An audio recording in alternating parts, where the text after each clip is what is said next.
რეგიონებში და სოფლებში და პატარა ქალაქებში შედ არის განცდა, რომ დრო არც წინ მიდის, არც უკან რა. არაფერი არ იწვრის თითქოს. ინტერნეტი არის, მაგრამ ის თითქოს მიღმიერი სამყარო და შენ ისევ აქ ხარ, როცა ტელეფონს და კომპიუტერს ხურავ და სხვა შეხების წერტილები ერთმანეთთან ადამიანებს ცოდნის გაცვლის ინფორმაციის მიღების არ არსებობს იქ და ამიტომ მაინც არის კაფეც მე ვერ ვიტყოდი რომ რამე განსაკუთრებული რამე საკეთებს უბრალოდ ტიპური სათემო ახალგაზრდული სივრცე არის როგორც ევროპის ბევრ ქვეყანაში და არაფერი გასაკვირი იქ, მაგრამ ჩვენთან გასაკვირი სამწუხაროდ, რომელიც აწვდის ახალგაზრდებს ინფორმაციას სხვადასხვა თემაზე, მათ შორის მაგალითად ვამბობ დემოკრატიაზე, მეწარმეობაზე, საგანმანათლებლო შესაძლებლობებზე ქვეყნის გარეთ და ასე შემდეგ. უფროსი თავებისთვის კიდევ არის ფაქტობრივად კიდევ რთულია, მე მგონი რომ თბილისში და დიდ ქალაქებში, მაგრამ სოფლებში და რეგიონებში წასასვლელი არსად არ არის და მათთვის ყველა კარი საჯარო სივრცეში ჩაკეტილი არაფერი არ არის, სადაც მაგალითად უწყვეტად რაღაცებს ისწავლიან და ცოდნას ერთმანეთს გადასცემენ. ძალიან გასაკვირი არის ხოლმე და ძალიან მოგწონს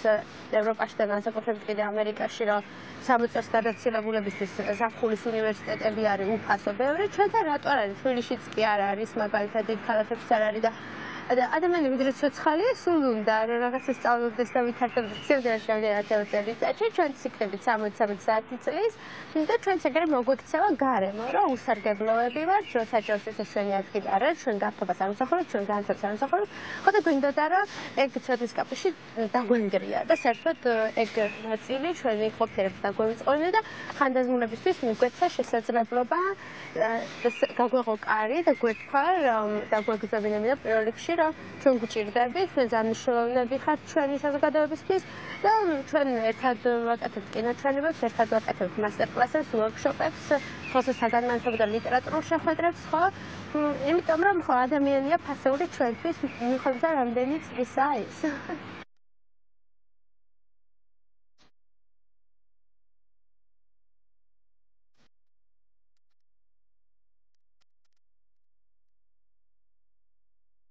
არის ცოდნის კაფე, რომ შევა იკითხოთ, მარტივად რო თქვათ, არის სივრცე, სადაც შეგიძლია რომ გახდე უკეთესი, შეიყვარო შენი თავიც და გარემოც, გაიგო ბევრი ინფორმაცია, ახალი ადამიანები გაიცნო, ახალ იდეებზე იმუშაო და ცდომა გქონდეს არა მარტო ამ ქვეყანაში დაგროვილ ინტელექტუალურ შესაძლებლობებზე, არამედ მსოფლიოს მასშტაბით და ცოდნის კაფე არის ხანჯარაც ასევე განსაკუთრებით წინარელებისთვის და რეგიონში მცხოვრები ახალგაზრდებისთვის, რომ საქართველოსთან საზღვარგარეთ განსაკუთრებით ევროპაში წავიდნენ მცირეხნიანი პროგრამებისთვის.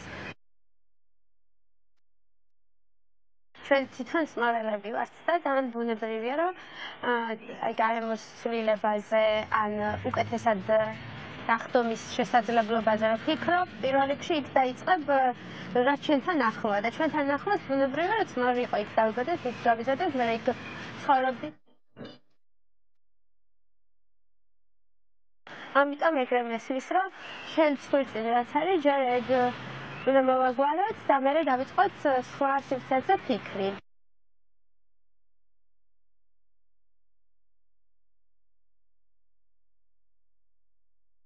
დაახლოებით 200-ზე მეტი, მე მგონი 2300-ზე მეტი მოქალაქე გავერთიანდით, რომ აგვეშენებინა სათემო საგანმანათლებლო სივრცე წნორში. ესე დაუჯერებელი ხომ რომ ვამბობ, ხომ რაღაცა მეც არ მჯერა, რომ ამის მონაწილე ვარ, ისე მიხარია ხომ ეს ამბავი რა, ჩემთვის არის მტკიცება თვითონ ცოდნის კაფის მშენებლობა და შექმნა იმისა,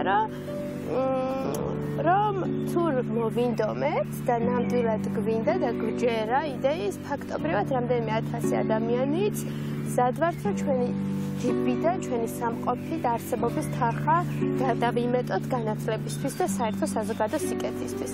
თუ თქვენ ჩვენსავით გჯერათ, რომ კარგი საქმეები კეთდება ერთობით, შეგიძლიათ, რომ თქვენი პატარა ან დიდი აგური დადოთ ცოდნის კაფის მშენებლობაში და შემოდგომას ერთად დავიწყოთ ცოდნის კაფის აშენება. ჩემს დაბადების დღეზე მეგობრებს ვთხოვ, რომ თანხა ჩაურიცხოთ ცოდნის კაფეს მხარდასაჭერად. 27 ივნისამდე ცოდნის კაფეში დავზოდავ 2 წიგნის თანხა. ჩემი ახალი ფეხსაცმელისთვის გამოყოფილ თანხას შევწირავ ცოდნის კაფეს. მე ჩემი ეზოს ჭერმისგან გავაკეთებ და გავყიდი მურავებს ცოდნის კაფეს მხარდასაჭერად. საზაფხულო დასვენების თანხას გადაუცხავ ცოდნის კაფეს. სამგჯერდა რომ გამოგვიდოდა, წყალი არ გაუნდოდა მაგდაჯერებას. უბრალოდ აი ჩვენი სხვა წრესთვის, გარე წრეს სუგონებოდნენ რომ ხარ გაგიჟდით, არც მიწა არ გაქვთ, არაფერი თეთრი არ გაქვთ და ეს ხალხი ამდენს როგორ გადაიხდის რა და ჩვენ აი თითქმის არც როდის ეჭვია შეგვყარია დასაწყის პერიოდში მაინც რომ ეს გამოვიდოდა.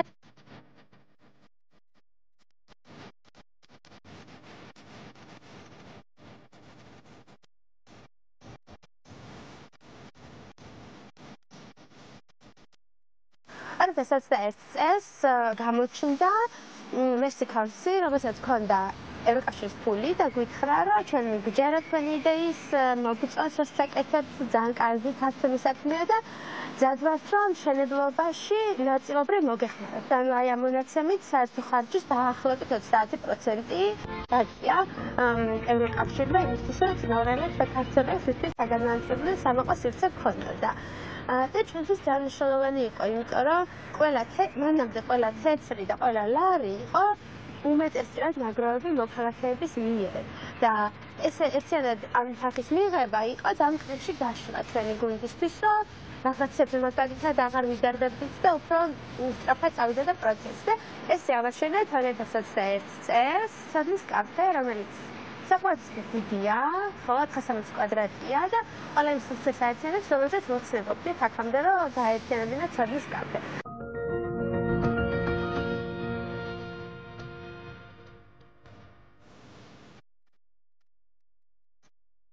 ძალიან მემაყება, რომ ცოდნის კაფეს აქვს არაფორმალური განათლების ფონდი.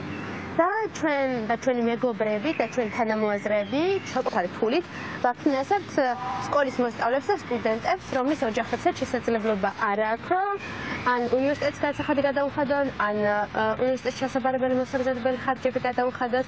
ამას ვაკეთებთ საკუთარი თვითორგანიზებით, 90-მდე სტუდენტი და მოსწავლე ყავს, რომელსაც ხარჯს ვუჭერთ. და ეს ძალიან სამაყო ნაწილია. ჩემი აზრით არა მარტო ცოდნის კაფეს, არამედ ამ ქვეყანაში რაღაცა თვითორგანიზების ისტორია არსებობს. რამდენიმე ზაფხული იყო, როცა ევროპელი მოხალისეები ჩამოდიოდნენ ჩვენ და სხვა ქვეყნებიდან, გვაცნობდნენ თავიანთ კულტურას, ტრადიციებს და ფაქტობრივად ეგ იყო ადგილობრივი უფროსთაობისთვის, ან ხარდაზულების და ახალგაზრდებისთვის, რაღაცა მინი, რაღაც ევროკავშირი როგორი არის. თუ გვინდა რომ მაგალითად ადამიანებმა გაიგოთ როგორია ევროკავშირი, პირველ რიგში იმ ადამიანებისგან უნდა გავიგოთ, ვინც იქ ცხოვრობენ. ხო, უფრო დამაჯერებელია, უფრო ნამდვილია, უფრო ადამიანურია. დარწმუნებული ვარ, რომ ცოდნის კაფე მხოლოდ წნოში არ იქნება რამდენიმე წელიწადში, როგორც ქვეყანა დაუბრუნდება თავის დემოკრატიულ და ევროპულ კურსს და რამდენიმე ცოდნის კაფეც გაჩნდება ჩვენი ქვეყნის მასშტაბით.